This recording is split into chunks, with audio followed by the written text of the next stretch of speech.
Y'all, I gotta react. I gotta show you. You guys know how much I have loved plugging Ashley Danielle, or AKA Ashley Baby, for what? The last year or so?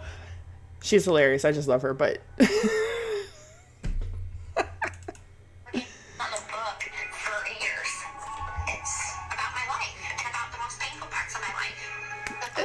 it's about my life. I've read every line of this book 50 times over. I'm proud of you for doing that, because that takes some courage, and it's like a form of therapy.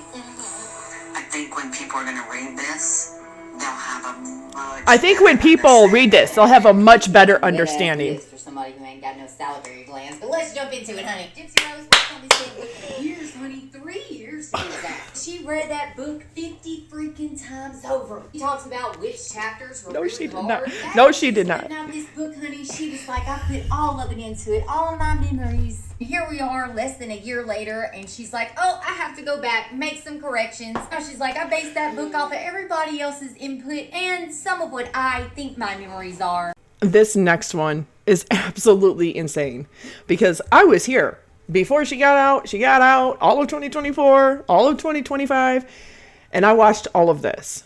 Ben Bella Books is the publisher. Now, Michelle Matriciani, how do you say her last name? Michelle Matrisani, I believe is how you say her name. She is a literary agent who gets paid to ghostwrite. Ghostwrite is the actual author. So when Melissa G. Moore and Michelle came together, Michelle also helped write Melissa G. Moore's book, Shattered. No, I know some creators in early 2024 bought it and reviewed it. I absolutely refuse to give Melissa G. Moore any money, because her brother and her sister have not capitalized off of their father, Keith Jesperson, and his 8 known victims the way that Melissa has, for over a decade and a half. And she has not done anything but try to make documentaries, dramatizations, shows, books about her father to make herself money, for financial gain for herself, to open up a door for her in Hollywood as an executive producer or a director. Now, my problem with that is that she has never sat down or done anything with the families of the 8 victims of her father, Keith Jesperson. And some of his victims have children. They were women who had children. Not all of them, but several of them.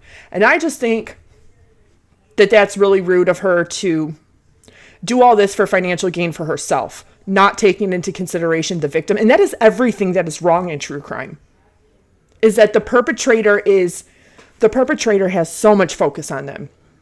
They're the ones that get this attention and this fame, gets all of these financial, monetary opportunities. And yet none of that goes to the victims, to their children, their spouse, their family. Victims' rights.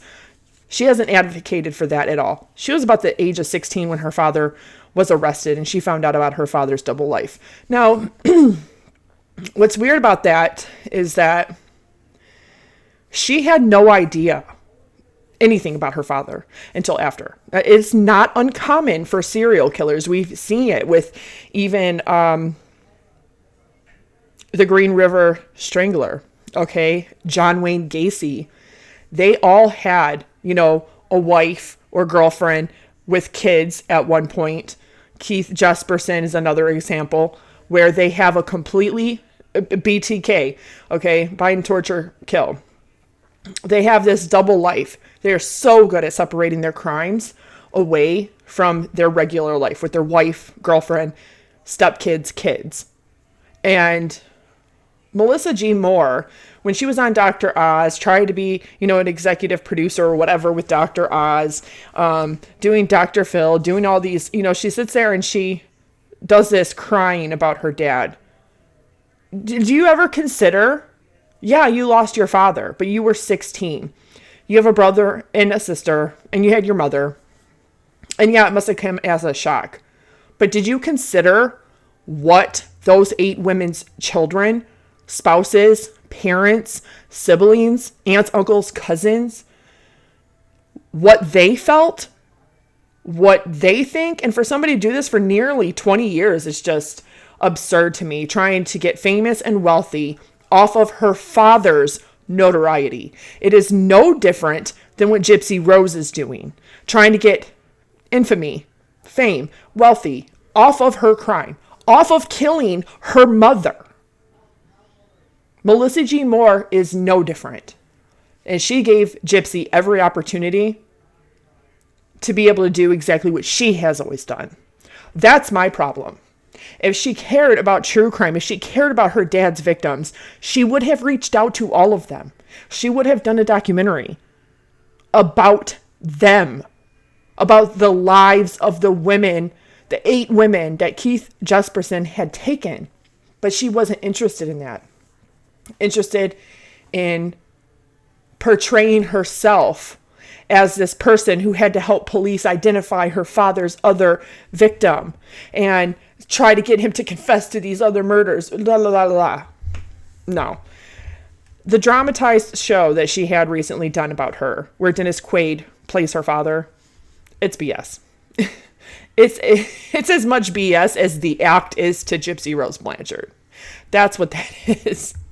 But I want to watch this one because this is funny. You got to listen to this.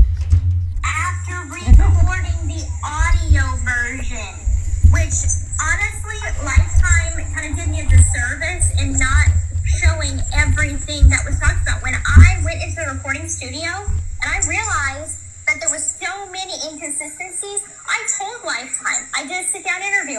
I was like, I'm so stressed out right now. Lies. Like, there's so many inconsistencies and errors in this book that I'm upset right now. I'm genuinely upset. Now Lies. Gypsy Rose is claiming that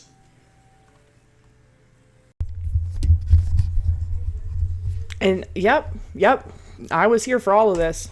Mom volunteered for the Girl Scouts, but we changed troops a lot, always starting over.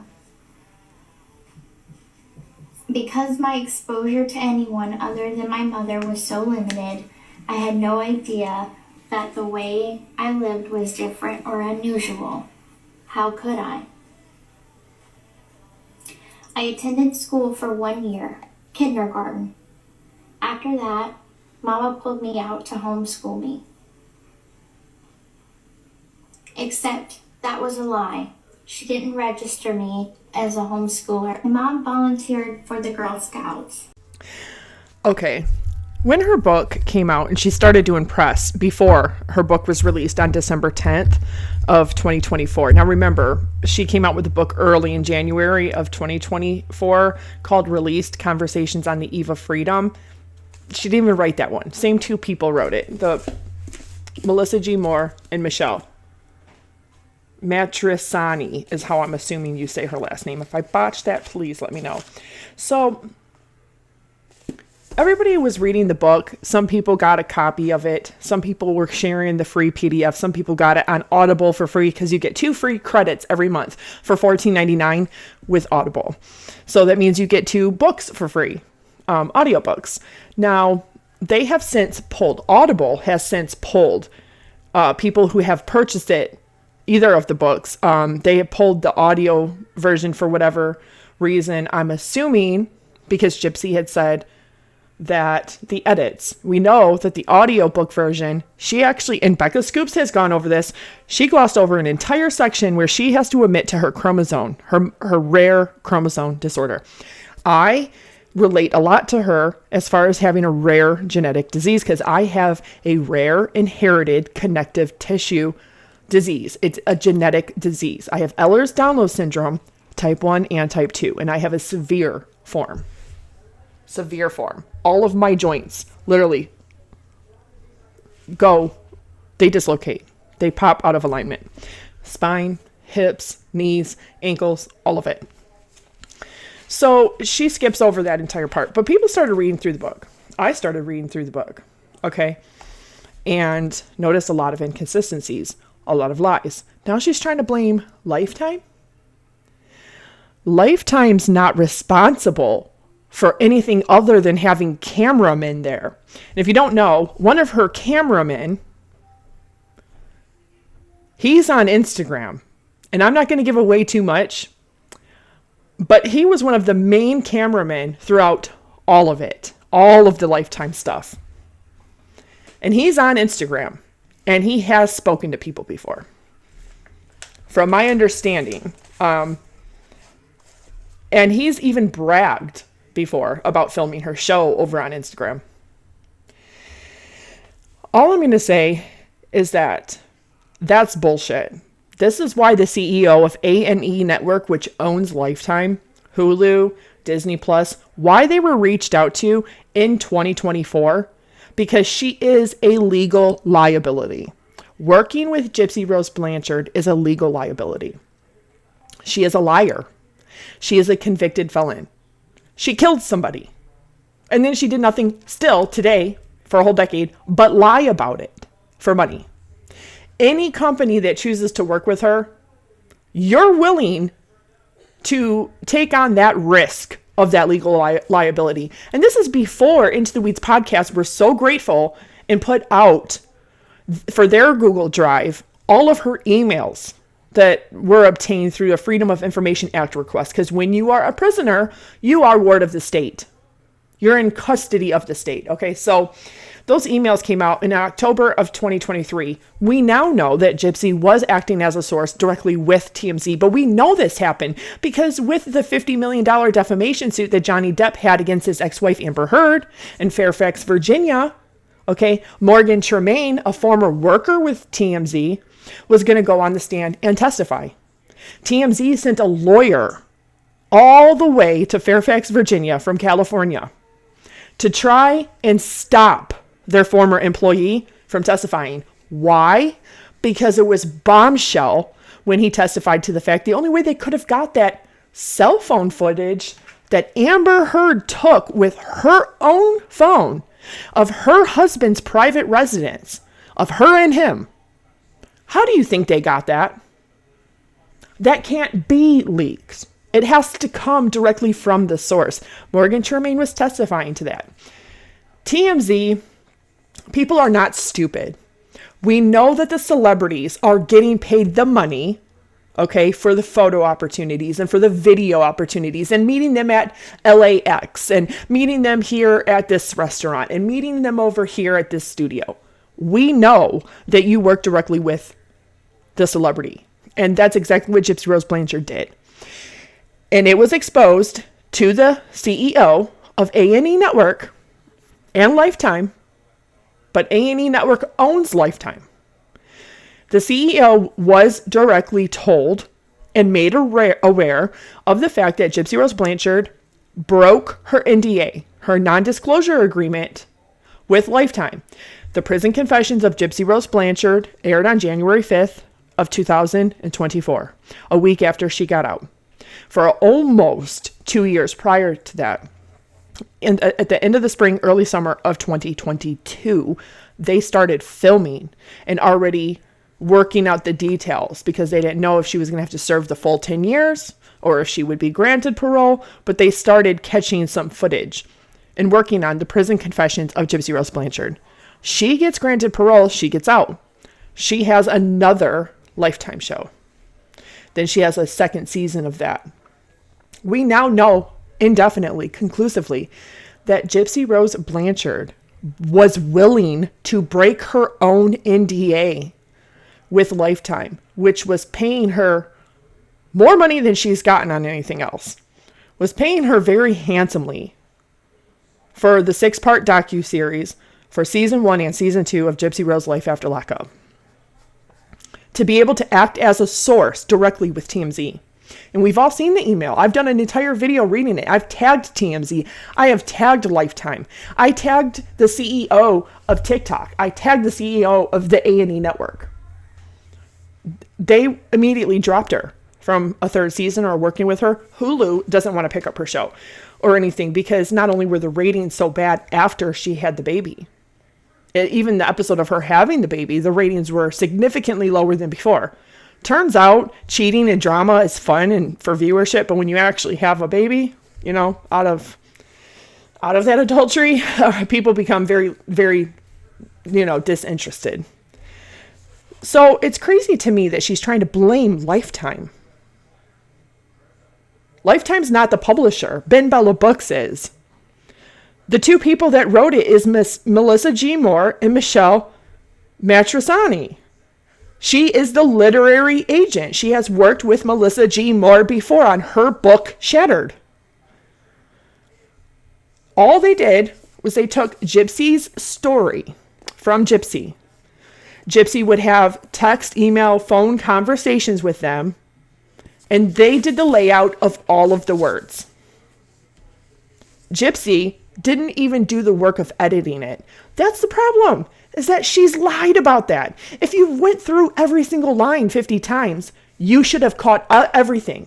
It shouldn't have only been edited. It should have been edited 3 times and then proofread and then edited another 2 before it ever went to be verified and corroborated and then published. That's what's crazy to me. And Ben Bella Books, anybody that bought a copy of this when it came out for the $35.99 that it was, anybody that bought a copy deserves to have the new copy sent to them for free. Now, that's not only a huge finance for them, that's now a legal liability. All they did, these ghostwriters who do the work of actually authoring the book, do is they take a celebrity, or they take somebody who's big on social media or the news or sports or politics, slap their name, slap their picture on the book. They get a percentage for their image, their likeness, their story, their life rights. But you know what she doesn't have the right to? She doesn't have the life rights to Dee Dee Blanchard. She doesn't have the life rights to Nicholas Godejohn. She doesn't have the life rights to Stephanie Goldhammer. Okay? And for her getting a percentage, they get a percentage because they're the ones doing the work. They're the ghostwriters. Britney Spears' memoir, The Woman in Me, had 4 people writing it, all men. 4 ghostwriters. She didn't actually write the book at all. Now, Kevin Federline's book, You Thought You Knew, he actually wrote the book. He actually wrote his book. That is extremely rare in the last 40 years for a celebrity or anything public figure to actually write their own book. Gypsy lied and said before that she worked so hard on this, that she worked years on this. She didn't. She didn't. Because there's lies and inconsistencies. She's trying to say now that she doesn't even remember what's real and what's not. She's trying to now claim repressed memories, or that there's planted memories from a therapist or something. If you don't remember, then why the hell have you been trying to capitalize and monetize this story for 10 years? It's this simple. Society would have forgiven her if she told the truth, if she showed genuine remorse and accountability, and genuine sorrow over what she did, regardless. Despite and regardless what her mom did or did not, it doesn't matter. Despite and regardless what Nicholas Godejohn did or did not do. It doesn't give Gypsy the right to lie. It doesn't give Gypsy the right to steal. It doesn't give Gypsy the right for over 6 years to pretend to be a disabled child. It doesn't give her the right to kill anybody. That's so stupid to me. You can't say, oh, everybody's going and jumping into the river. I might as well go do it. I'm not going to go follow the herd just because a bunch of sheep are going and randomly jumping in the river. That makes no sense. Doesn't justify or condone me doing it. And her with this book, Ben Bella Books is going to have to answer. And in Canada, it was $40. But Ben Bella Books is going to have to answer, are they going to then republish the book with an edited version? Is she going to include, in all honesty, the 2 attempted murders of her mom? Not just the one. Is she actually going to tell the truth? And nothing but the truth? Because otherwise, The integrity of Ben Bella Books, which is a smaller division of Simon and Schuster, you're now, and not only do you have this legal liability on your hands, but now the integrity of even Simon and Schuster is going to be called into question because over who you choose to work with and publish. And it also makes you look very sloppy for believing Melissa or Michelle. And that's what I have to say about that. They didn't do any verifying or corroborating anything. Yeah, we know there's a disclaimer that these are her memories, but she said she doesn't have any memories because of PTSD. And that is BS because forgetting things is actually not really the main symptom of PTSD. It's actually a very rare one where you forget things. In fact, they may forget small things. And we've gone over this in one of my videos about PTSD. The nightmares, the sweats, the terrors, the flashbacks. Those are things that she would have had giving birth, having a nose job, having her teeth done. Those are things that we would have seen on camera. Severe flashbacks from that trauma. Not just memory lapses and forgetting. That actually is not very common with PTSD or complex post-traumatic stress disorder.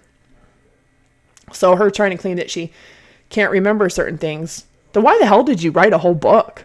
Why did you do a whole documentary and another documentary? Over 40 different documentaries, interviews, reality series, books, podcasts, all of it. If you don't have clear memory, what the hell are you selling and talking about then? The most ironic part is this. On page 172, Mother, I am now 28 years old and in prison for my part of your murder. And although I can never justify my crime, nor any letter of apology give back the life that was taken, I am writing this as if you were physically in front of me to express all that I have held in for my whole life. I am writing this letter having had nearly 5 years to feel the emotions felt when expressing the words written. Every day since your death, I have had nothing but time to reflect on the choices that have led me to where I am today. Moreover, of how your own actions formed the circumstances around mine. The woman writing this letter to you is far different than the girl who was once broken and desperate to live what I would later come to understand as just an average life for a young woman. Really? You had nothing but time to reflect on the choices. No, you've had nothing but time to chase money, manipulate men, use, dispose of, discard of men. We've seen the prison emails. They're linked everywhere. Like, hello? She didn't sit there just reflect. In fact, she's done anything but that. Wow. Living 23 years of my life, almost 24. Oh, you were only a month and a half, 6, not even 7 weeks away from your 24th birthday. You can round up and say 24 because it was more like 24 years. Living 23 years, 10 and a half months of my life with you as only my guardian, the one person who had the responsibility of shaping who I would grow up to become. Unfortunately, my upbringing was a far cry from that which it should have been. Okay, you were almost 24. You were an adult. You were signing your own medical records. You knew your birthday. You can lie to people, but you can't lie to Medicaid or Social Security. I mean, come on now. You blame your mom all you want, but you had 6 years you participated. That we can say with certainty. Starting from my birth, going into my young adulthood, being isolated from having any other human interaction other than with you was lonely and has affected my ability to have appropriate social skills necessary to make healthy social interactions with others. Oh, you mean that sociopathy and psychopathy? Yeah. Be tested. Be tested for a cluster B personality disorder and take a lie detector test. An FBI administered one. But that's not true because there's lots of pictures of you out in social events. In fact, girl, you were at more social events than I have ever had in the first 30 years of my life. And your friend Shelby testified to law enforcement in the report of their investigation that she came over 3 times in the not even 5 days between the murder and they caught your ass 3 different times. and that she had, on average, went to you and your mother's house 3 to 5 times every single week to hang out, watch movies, have dinner, all of it. So, plus there's Aaliyah, Woodmansey, other people too, Kim and David Blanchard, who came down there and checked on you guys all the time. You were not isolated the way you want people to believe you were. See, if you told the truth. It's not about being a perfect victim. It's about being a truthful one. Because when you exaggerate this much to the point where you're making shit up and you're lying, nobody can trust anything that you say. The many unnecessary medical, surgical procedures and medications that were forced on me. Really? Because Tegretol is what you told Dr. Phil rotted your teeth out, but yet you had none in your system. Okay.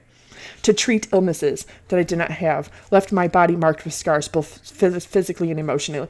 Okay, moles are not scars. If a dermatologist removed moles, it's because they can later cause skin cancer, melanoma, so they may remove them because of the high likelihood of melanoma.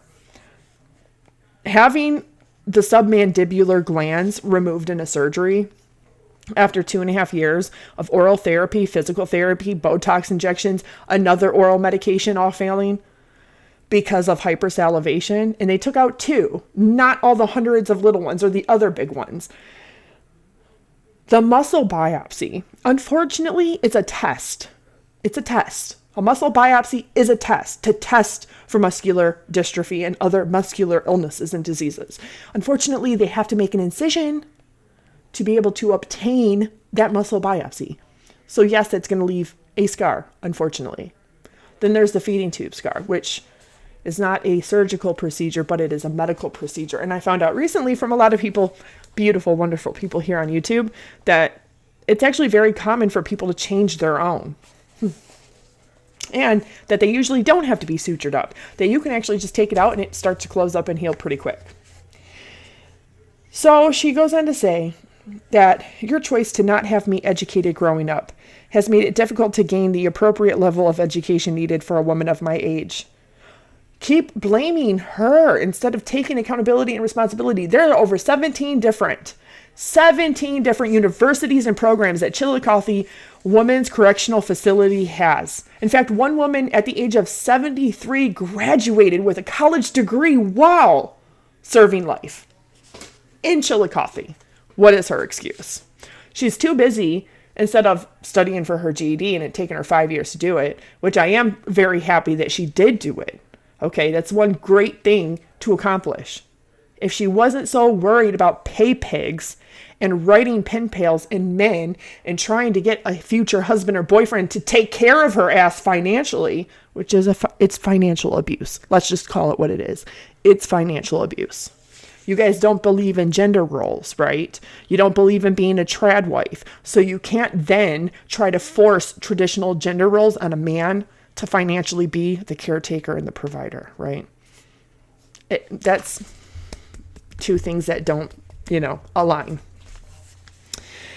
Your choice not to have me educated growing up has made it difficult to gain the appropriate level of education needed for a woman of my age and has caused a depleted self-esteem and my ability to make achievements in society. Well, what's your excuse for the last 2 years? Because $485,000 grossing that, you could have went back to school. You could have bought a home, bought a car, and went back to school.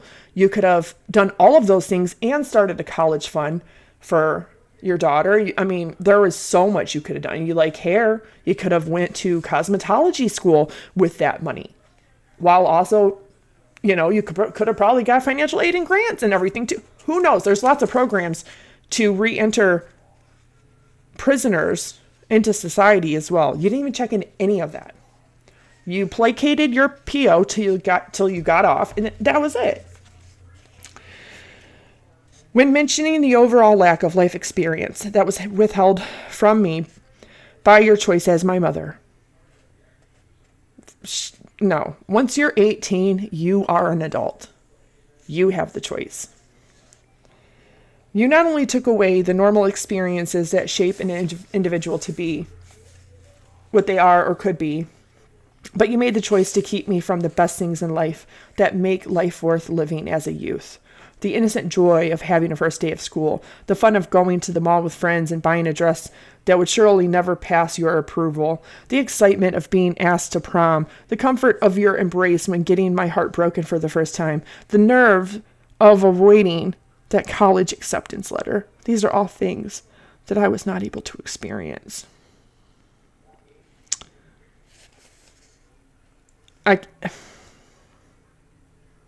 Going forward, I will take my past and turn it from pain into perseverance, advocating for children who have suffered abuse at the hands of a parent, sharing my story with others to spread awareness of what Munchausen by proxy is and the ways that people can recognize the warning signs, in hopes that I can educate and make the next child who wonders, why is mommy doing this to me? Oh, most of them don't survive the age of 5, so, you better start advocating pretty quickly there, Gypsy. That much braver to reach out for help, telling a listening ear before he or she is behind bars for thinking that murder is a way out. I can never undo the hurt that was caused by my actions, but I hope by doing this, I am remembering you well and making a positive difference with your memory. I love you, Mom. Gypsy Rose Blanchard. Well, that's not an oxymoron in any kind of way, shape, or form. Because she doesn't... Perseverance. How has she persevered? What, because you wake up breathing every day? We all do. Until we don't. That's one thing that's universal for everything.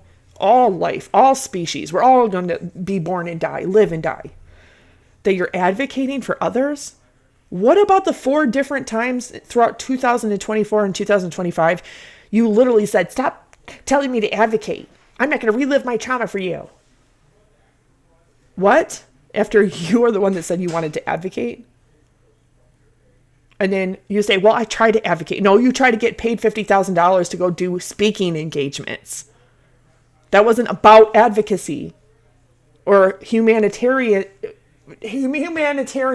in any kind of way, shape, or form. So not advocating. You're not spreading awareness. Munchausen by proxy, your mom didn't have it. She wasn't diagnosed with it. You can't diagnose somebody posthumously with a psychiatric illness because they're not alive to be tested for that psychological illness. You cannot diagnose medical records, no matter what Adaptive Kate has told people. That is not true. That is not possible. You cannot diagnose somebody's mental state from somebody else's medical records. And to say that you hope that you're serving her memory well by doing that. Then why haven't you gone to elementary schools, middle schools, high schools, and done, even in your local area, where you don't have to travel far, and done speaking engagements for free to advocate, to teach children, because you don't give a damn. It's all about fucking money. It's all about fucking money and clout chasing. Because what you give a shit about, Gypsy Rose Blanchard, is the fucking number that is on your social media profiles. That's why you still, after 2 years, can't let it go. Because you think that number somehow reflects you, validates you, when it doesn't. It doesn't. That number has nothing to do with real life. It has nothing to do with your character, what you went through. It is not a reflection of what other people think about you or know to be true about you. Anybody can get large following on social media if they want it bad enough, if they work hard enough, if they are talented enough, or if they work hard enough on the content. That means nothing. It is about you wanting to have the self-gratification of the temporary emotional gratification of being validated that this many people are here for you. Even though 47% of your TikTok following are fake accounts. They're bot accounts. They're inactive. They're not real people with real engagement behind them. So she can sit here and say whatever bullshit about the book. But Ben Bella Books is ultimately the ones that are responsible.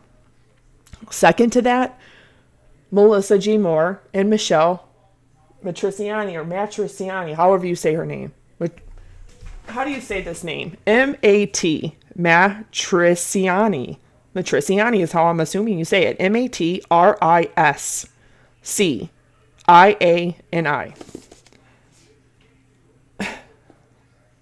You can't tell days from weeks in jail.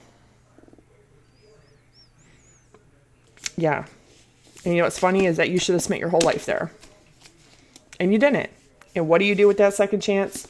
Do nothing but try to manipulate, gaslight, and darvo all of society and social media. Which is absolutely crazy to me. What do you guys think? When they put out a new edited version of this book, if they do, are you going to buy a copy? I want to know, are you going to buy a copy? And not only that, for people that have shared the copy, because there's been a couple of creators who have bought copies and shared them with each other, and we've sent them to each other for each other to read, so we're not purchasing individual copies or have the PDF file to read for free. I want to know if you're going to do a review. I don't know if Ben Bella Books would be smart to even republish this, but if they're going to do that with an edited version, well, they can pull the audiobook version and try to make that disappear. But people that have an actual copy and the PDF, it's going to be easy to go page by page and to compare it. To compare the lies and the inconsistencies. And I can guarantee, because nothing in here is truthful. I mean, some of it is objectively truthful, but as far as her recounting her life and her crime, if they put out another edited version and there's even one thing in there that is not truthful, 100%, Gypsy Rose just buried herself in the hole that she's been digging for the last 2 years. Because people are there was a lot of people that reviewed this book. And the fact that she said this book was for her daughter, she wants her daughter to read this smut book about taking out her dentures to slob a knob? What? Are you insane? She never got a prom dress. Hello, Gypsy Rose Blanchard's closet was nothing but beautiful princess dresses. She's ridiculous. That's all I have to say. But let me know what you think. I think they shouldn't even bother. I think they should issue a statement and they should address the integrity of the book, of any edit. Anybody that truly purchased a copy should rightfully get the new edited fixed copy for free from Ben Bella Books. But that's just my opinion, not yours. All right, I love you all. Have a great night.